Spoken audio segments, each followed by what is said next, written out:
हम लोग सीधे भगवती को बुलाते हैं ना, वहाँ कुछ भी नहीं चलता। भगवती एक बार जहाँ आई वहाँ पे कुछ भी नहीं रहता, सब क्लीन हो जाता है, टोटल क्लीन होता है। इसलिए मैं फिर से कहूंगा, आप सिर्फ इतना देखिए कि आप रिलैक्स हो रहे हैं, आपकी बॉडी रिलैक्स है, आपका मन शांत हो रहा है, इतना देखिए। इसलिए आप इससे मत डरिए कि कोई तंत्र करता है या कोई कुछ करता है। आप सिर्फ एक बात ध्यान रखिए कि कोई ऐसी गलती ना हो जाए आपसे, कोई ऐसा गलत कर्म ना हो जाए जो आने वाले भविष्य में भयानक राक्षस की तरह आपको खाने के लिए खड़ा हो। उससे डरना, उससे बड़ा कोई कुछ नहीं है।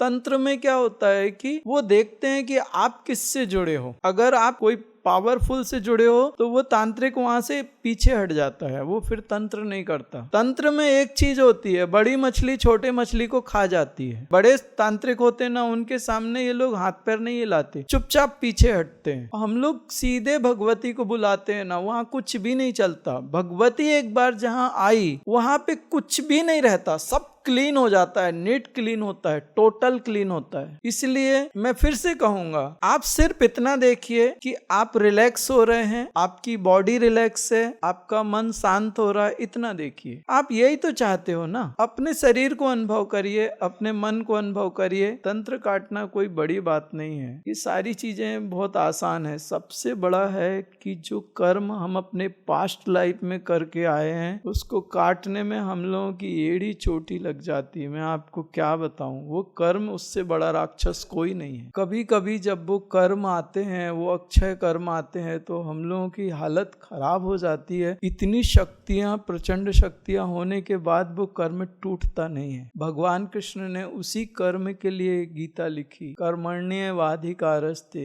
वो कहते हैं कर्म करने पे तुम्हारा अधिकार है, फल पे नहीं है। वो जो फल आता है, वो कर्म फल आता है, बहुत खतरनाक है। उससे बड़ा राक्षस मैंने नहीं देखा। एक बार ब्रह्म राक्षस भी आया था, उसको भी तोड़ा, वहां पे भी मैं झुका नहीं। लेकिन कर्म जब राक्षस बन के प्रारब्ध में आते हैं, उनसे लड़ना बहुत कठिन है। बहुत कठिन मतलब मुझे अपनी पूरी ताकत लगानी पड़ती है, और उस समय जो यूनिवर्स की एनर्जी मैं अपने शरीर से लेके आपको फ्लो करता हूँ, उस समय मेरी एनर्जी इतनी हो जाती है कि मेरा शरीर टूटने लगता है, पीड़ा से भर जाता है। वो एनर्जी सहन नहीं कर पाता। हायर फ्रिक्वेंसी की एनर्जी मुझे लेनी पड़ती है। हम लोगों के शरीरों की वाट लगी होती है, क्योंकि इतनी एनर्जी यूनिवर्स की आती है शरीर में कि शरीर उसको सहन नहीं कर पाता। इसलिए आप इससे मत डरिए कि कोई तंत्र करता है या कोई कुछ करता है। आप सिर्फ एक बात ध्यान रखिए कि कोई ऐसी गलती ना हो जाए आपसे, कोई ऐसा गलत कर्म ना हो जाए जो आने वाले भविष्य में भयानक राक्षस की तरह आपको खाने के लिए खड़ा हो। उससे डरना, उससे बड़ा कोई कुछ नहीं है। वो कर्म इतने खतरनाक हैं कि देवताओं को नहीं छोड़ते, वो इतने भयानक हैं। हम सिर्फ, आप मनुष्यों के बीच में मैं नहीं रहता, मैं दूसरों के साथ भी रहता हूँ। जो मर चुके हैं मैं उनको भी काम करता हूँ, देवताओं पे भी रहता हूँ, दूसरे डायमेंशंस पे भी काम करता हूँ। लेकिन एक ही चीज सबसे भयानक देखी मैंने, कर्म। अगर तुम्हें डरना है तो तुम सिर्फ उस कर्म से डरो जो तुमसे गलत हो गया। और उसमें एक आता है अक्षय कर्म, जो किसी जागृत स्थान पे तुम करते हो। जैसे अभी तुम यहाँ बैठे हो, ये जागृत है, यहाँ पे शक्तियां तुम अनुभव कर रहे हो, तुम्हें कुछ फील हो रहा है शरीर में, मतलब दैवी शक्ति आई ना, कुछ तो हुआ, जागृत है तभी तो आई। यहाँ दैवी शक्ति जागृत है, वो तुम्हें ऐसे देखती है, ऐसे ऐसे दिखती है। हमारे ग्रुप में बहुत सारे सिद्ध भी हैं और भगवती भी है और बहुत सारी शक्तियां आती हैं। ऐसी जगह पे जब तुम कोई गलती करते हो, जो जगह जागृत होती है, वो कर्म अक्षय बन जाता है, वो फल देता रहता है, नष्ट नहीं होता। अक्षय कर्म कहते हैं उसको। इतना डर आपको तंत्र से लगता है, उसको तो आराम से काटा जा सकता है। लेकिन कई बार मुझे ऊपर से जो सीनियर्स होते हैं वो सीधे बोल देते हैं, इधर हाथ मत डालो, इधर नहीं होगा। मुझे पीछे आना पड़ता है। वो अक्षय कर्म होते हैं। होगा ही नहीं, मतलब होगा ही नहीं। और ऐसा नहीं है कि मेरे को सिर्फ बोला जाता है, कृष्ण के रहते हुए पांडवों के सारे बच्चे मारे गए। अभिमन्यु की ऐसी मौत हुई कि उसको घेर के मारा। कृष्ण के आंखों से आंसू छलके थे, लेकिन कृष्ण ने, प्रारब्ध है वो, अखिल ब्रह्मांड का मालिक उतरा है सगुण साकार का स्वरूप लेके, और उसके गोद में जो बच्चा था अभिमन्यु खेला था, भगवान कृष्ण के साथ रहते थे अभिमन्यु मारा गया और भगवान खड़े थे। ऐसा नहीं कि मैं अकेला हूँ, मैंने और सिद्धों के साथ में भी रहा, मैं दूसरे सिद्धों का सानिध्य मिला, उनको भी मैंने देखा। कई प्रारब्ध ऐसे आते हैं जहाँ पे होता ही नहीं है कुछ, क्या करेंगे। आप बार बार तंत्र की बात करते हो, तंत्र को तो एक झटके में उखाड़ के फेंकता हूँ, तंत्र से तो मैं खेलता हूँ। महाविद्या पूरा तंत्र से भरा पड़ा है, और जहाँ अघोर, महाकाली, माँ तारा, जहाँ धूमावती आ जाए, माँ बगलामुखी वगैरह में तो इसमें तो अच्छे अच्छे साधक पीछे हट जाते हैं, मरता है साधक। वो बगलामुखी में करता हूँ, कहाँ तंत्र रहेगा आप बोलिए। बगलामुखी के साधक के सामने तंत्र कहाँ रहेगा, धूमावती के साधक के सामने तंत्र रहेगा कैसे। सिर्फ एक ही चीज सबसे खतरनाक है, कर्म, वो जो हमने कर दिया और हमसे हो गया जाने अनजाने में। अब वो कर्म हमारे शरीर में पल रहा है और प्रारब्ध बन के आने के लिए तैयार है, और जिस दिन वो प्रारब्ध बन के आया वो हमको खाएगा। और उसको प्रकृति पूरा सपोर्ट करती है, उसको अधिकार देती है कि तेरे को इसने पैदा किया इसलिए तू खा जा इसको। प्रकृति की शक्ति के साथ चलता है वो कर्म। आप जितना देख सकते हो उससे कई गुना ज्यादा मैं देख सकता हूँ कि नजरें सीमित है। यहाँ बैठे इंसानों को देखते हो, हम लोग तो डायमेंशंस में मूव कर जाते हैं। कितना देखते होंगे, क्या क्या देखते होंगे। एक ही चीज देखी बस, उसी से डर लगता है और किसी से नहीं। भगवान कृष्ण ने गीता में लिखा है, कर्मों को जिसने समझ लिया, इसमें अच्छे अच्छे ज्ञानी यहाँ पे भ्रमित होते हैं, लेकिन जो कर्मों को समझ लेता है वो कर्मों से परे हो जाता है, ऊपर हो जाता है। एक चीज और मैं आपसे बोलूं, जो कर्मों के साथ है उसको जीवात्मा कहते हैं। महात्मा जो कर्मों से ऊपर उठ रहा है उसको महात्मा, और जिसमें कर्म ही ना हो वो परमात्मा। अगर आपके शरीर से एक एक कर्म निकाल दिए जाएं तो आप में और परमात्मा में कोई अंतर नहीं है। आपको परमात्मा कहना परम धर्म है। अगर आपको परमात्मा ना कहा जाए तो पाप होगा। सिर्फ कर्म निकाल दिए जाएं आपके अंदर से, न्यूट्रलाइज्ड कर दिए जाएं तो जो शिव है वही आप हो। अहम ब्रह्मास्मि, जो मैं हूं सो है भगवान, ज्ञाता दृष्टा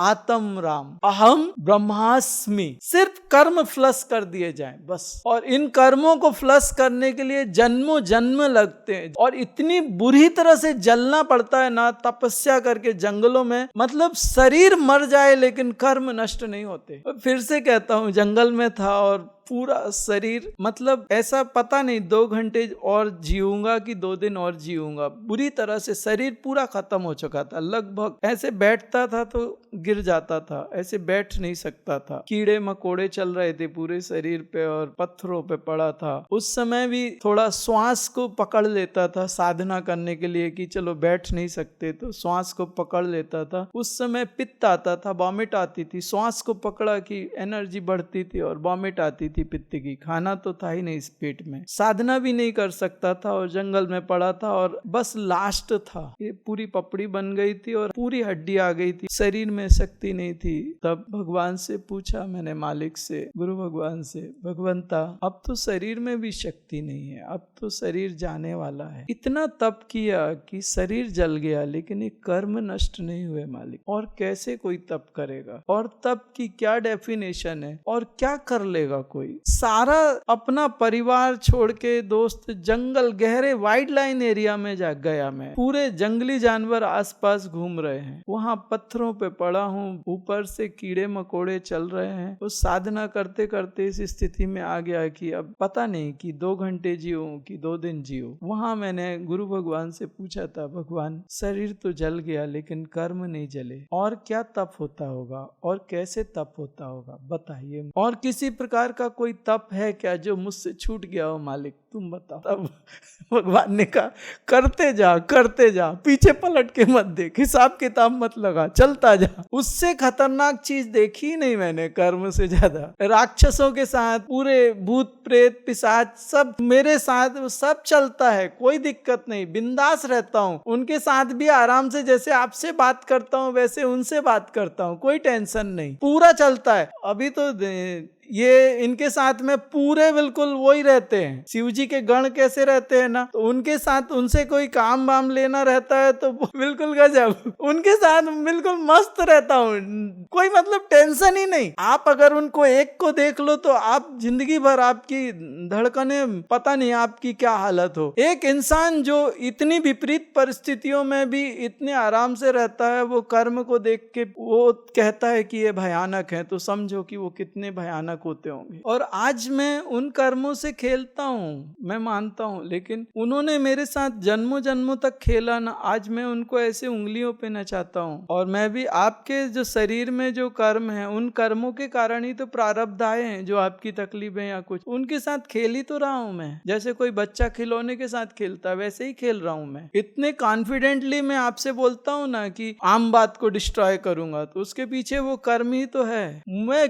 एकदम कॉन्फिडेंट हूँ, सीधा बोलता हूँ, एक को भी नहीं रहेगा, प्रॉब्लम ही नहीं रहेगी आम बात की। मुझे मालूम है कैसे तोड़ा जाता है उन कर्मों को। वो टेक्निक भी है और वो पावर भी है, दोनों चीजें हैं। आपके मसल्स पेन हो, बोन्स पेन है, प्रारब्ध है, प्रारब्ध के पीछे बेस तो कर्म ही है ना, वो कर्म के कारण ही तो प्रारब्ध आया। तो कर्म तोड़ दो तो प्रारब्ध कहाँ से रह जाएगा, प्रारब्ध रहेगा ही नहीं। इसलिए मैं आप सबसे एक ही बात कहता हूँ, कर्म करते समय बहुत सावधानी रखिए, कर्म वापस आपके पास आएगा। अगर अच्छा होगा तो तुम्हारे जीवन को बेहतरीन बना देगा, और अगर अच्छा नहीं हुआ तो राम कृष्ण हरि। और मैं आपको एक बात बोलूं, यहाँ पे आप 100% मेरे साथ रहिए, आपका मन, आपकी बुद्धि पूरे अस्तित्व के साथ यहाँ पे इन साधनाओं से, ये सबसे बेहतरीन है। क्योंकि हमारे यहाँ जो हमारे सीनियर्स भी हैं, उनके अलग अलग, जैसे आपके यहाँ डॉक्टर्स होते हैं ना, वो स्पेशलिस्ट होते हैं, कोई ENT स्पेशलिस्ट है, तो कोई अलग वो हार्ट स्पेशलिस्ट है, कोई अलग अलग होते हैं। वैसे इन सब्जेक्ट्स में मेरे जो सीनियर्स हैं, या जो देवी शक्ति है, भगवती है, तो जब क्या होता है कि हम लोग साधक रहते हैं, तो अगर किसी दूसरे साधक को अगर कुछ होता है ना, तो भगवती मेरा ही नाम सब वहाँ पे आगे बोलती है कि उससे करा के लो। हमारे जो सीनियर साधक है उनकी भी थर्ड आई ओपन है, तो उनको अगर कोई प्रॉब्लम हुई और उन्होंने उनसे बोला तो मेरा नाम उसने बोले हैं ऐसे, उससे करा के ले लो, वो करके देगा। मेरे सीनियर्स भी मुझे ही आगे करते हैं इन सब्जेक्ट्स में। मैं मस्त काम करता हूँ, अच्छे से काम करता हूँ। अगर आप मेरे पास से खाली गए मतलब गए। मैं एक बात कह सकता हूँ, मेरे पास से खाली गया वो इंसान, मैंने इतने लोग देखे इतने सालों में, कहीं भी नहीं उसका कोई ठौर ठिकाना नहीं होता। मैं आराम से देखता हूँ, क्योंकि मैं प्रैक्टिकली आपकी लाइफ में काम करता हूँ, एक एक चीज पे काम करता हूँ, इतने स्पेसिफिकेशन से करता हूँ, जो आपको चाहिए वो करता हूँ। और एनर्जी उतनी पावरफुल है, वो बेटर रिजल्ट्स देती है। उसके बावजूद अगर कोई जाता है, बहुत सारे लोग गए, उनको लगा कि बेहतर मिलेगा, वो बेहतर के चक्कर में कहीं के नहीं रहे, फिर वापिस वो मेरे पास आ भी नहीं पाए और कहीं नहीं हो पाए। तो इसलिए आप जब मेरे साथ बैठें तो पूरे विश्वास के साथ बैठें कि आप जिस काम के लिए आए हैं वो 100% आपको पूरा क्लियर होगा। आप अपने ऊपर पूरा विश्वास रखिए। अगर आप पूरे विश्वास के साथ बैठेंगे तो यकीनन आप पाएंगे को वो रिजल्ट्स मिलेंगे। श्रद्धा और सबूरी, ये दो चीज, सबूरी रखो ना रखो, श्रद्धा रखना, दो चीजें रखना। सबूरी तो आप आजकल का सब, पहले तो कपड़े भी सिलवाते थे अपन लोग, वो टेलर को बोलते थे कि कब दोगे, तो बोलता था 1 हफ्ते बाद लेके जाना। मैंने बचपन में वो जाते थे नाना जी के इधर, तो वो शूज बनवाते थे, सैंडल्स बनवाते थे, तो वहाँ वो मोची रहता था, वो स्पेशल बना के देता था। अभी तो कुछ नहीं है, अभी तो सब रेडीमेड मिल गया आप लोगों को। तो आप लोगों के अंदर सब्र नाम की चीज नहीं रह गई। वो ऐसा कुछ बोलते ना, इंस्टेंट काफी।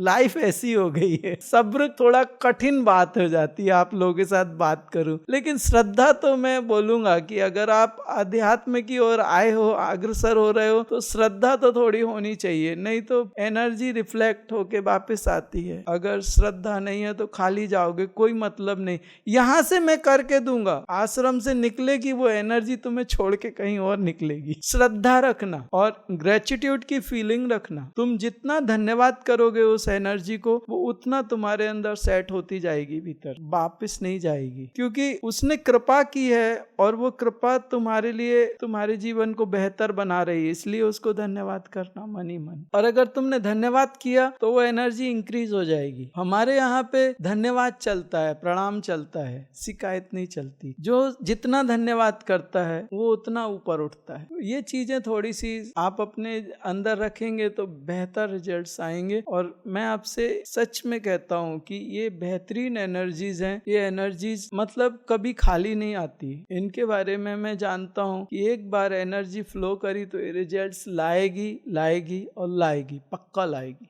इतने सालों से मैं साधना कर रहा हूँ, मुझे एनर्जीज पे पूरा 100% पूरा कॉन्फिडेंट, डाउट ही नहीं है कि रिजल्ट्स ना आए। हाँ, 1% 100 में से एक व्यक्ति को भगवान भी ठीक नहीं कर सकता, मैं ये मानता हूँ। वो कभी कभी एक व्यक्ति आ जाता है, मुझे तो नहीं लगता कि मेरे पास आता है, क्योंकि मैं इतना सब कुछ इतना टाइट करता हूँ कि आने के कोई चांसेस भी नहीं रहते वो 1% व्यक्ति के। लेकिन कभी कभार एक आध कोई आ जाता है, भगवान की कोई कृपा होगी।